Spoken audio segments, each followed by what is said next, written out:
ನನಗೇನು ಜವಾಬ್ದಾರಿ ಕೊಟ್ಟಿದ್ದಾರೆ, ಪ್ರಥಮವಾಗಿ ಈಗಾಗಲೇ ನಾನು ರಾಜ್ಯ ಸರ್ಕಾರಕ್ಕೊಂದು ಪತ್ರವನ್ನು ಬರೆದಿದ್ದೀನಿ. ಏಕೆಂದರೆ ನಿಮ್ಮ ಮುಂದೆ ಹೇಳ್ಬಿಡ್ತೀನಿ, ಮಂಡ್ಯಕ್ಕೆ ನಾನು ಇವತ್ತು ಹೋಗೋಕ್ಕಾಗಲ್ಲ, ಮತ್ತು ನಾನು ಬೆಂಗಳೂರು ಹೋಗ್ತಾ ಇರೋದ್ರಿಂದ ಒಂದು ARI ಅಂದರೆ automotive research association of India, ಇಲ್ಲಿ ಸಿದ್ದರಾಮಯ್ಯನಿಗೊಂದು ಪತ್ರ ಬರೆದಿದೆ. ಸಿದ್ದರಾಮಯ್ಯನಿಗೆ ಪತ್ರ ಬರೀಬೇಕಾದ್ರೆ ಆ ಒಂದು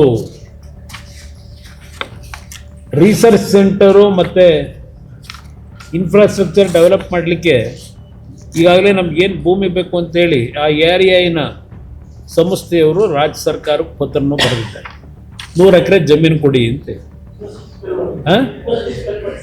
ARI ಅಂತ ಅಂದರೆ the automotive research association of India.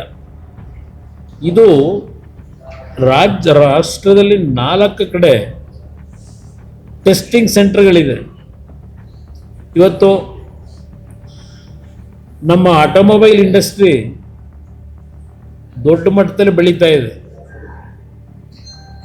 ಇದು ಬರೀ ನಮ್ಮ ರಾಜ್ಯಕ್ಕಷ್ಟೇ ಸೀಮಿತವಾಗಿ, ನಮ್ಮ ದೇಶಕ್ಕೆ ಸೀಮಿತವಾಗಿಲ್ಲ. ಆಟೋಮೊಬೈಲ್ ಇಂಡಸ್ಟ್ರಿ ನರೇಂದ್ರ ಮೋದಿ ಅವರು ತೀರ್ಮಾನ ಮಾಡಿದಂಥ PLI ಸ್ಕೀಮ್ಗಳೇನಿದೆ, ಆಟೋಮೊಬೈಲ್ ಇಂಡಸ್ಟ್ರಿಗೆ ಅವರು ಕೊಟ್ಟಿರ್ತಕ್ಕಂಥ ಉತ್ತೇಜನ, ಹಲವಾರು ಆಟೋಮೇಟಿವ್ ಪ್ರೊಡಕ್ಷನ್ ಮಾಡ್ತಕ್ಕಂಥ ಕಾರ್ಗಳನ್ನು ತಯಾರು ಮಾಡ್ತಕ್ಕಂಥ ನಮ್ಮ ಸಂಸ್ಥೆಗಳು 30% ಗ್ಲೋಬಲಿ ಇವತ್ತು ಎಕ್ಸ್ಪೋರ್ಟ್ ಮಾಡ್ತಾ ಇದ್ದಾರೆ. ಬರೀ ದೇಶಕ್ಕೆ ಡೊಮೆಸ್ಟಿಕಲಿ ತಯಾರು ಮಾಡ್ತಿರ್ತಕ್ಕಂಥದ್ದಲ್ಲ, ವಿದೇಶಗಳಿಗೆ ಇವತ್ತು ಎಕ್ಸ್ಪೋರ್ಟ್ ಮಾಡ್ತಕ್ಕಂಥ ಶಕ್ತಿಯನ್ನು ಇವತ್ತು ಬೆಳೆಸ್ಕೊಂಡಿದ್ದಾರೆ.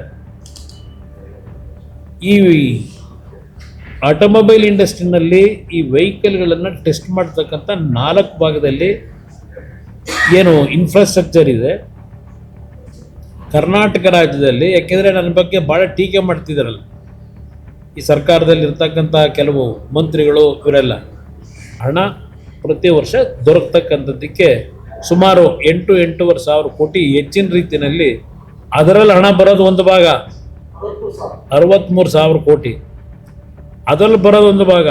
ಹಲವಾರು ಇಲಾಖೆಗಳಲ್ಲಿ, ವಿಶೇಷವಾಗಿ ಕೃಷಿ ಇಲಾಖೆಯಲ್ಲಿ 1,62,000 ಕೋಟಿ ಈ ವರ್ಷದ ಬಜೆಟ್ನಲ್ಲಿ ಇವತ್ತೇನು ಹಣ ಇಟ್ಟಿದ್ದಾರೆ.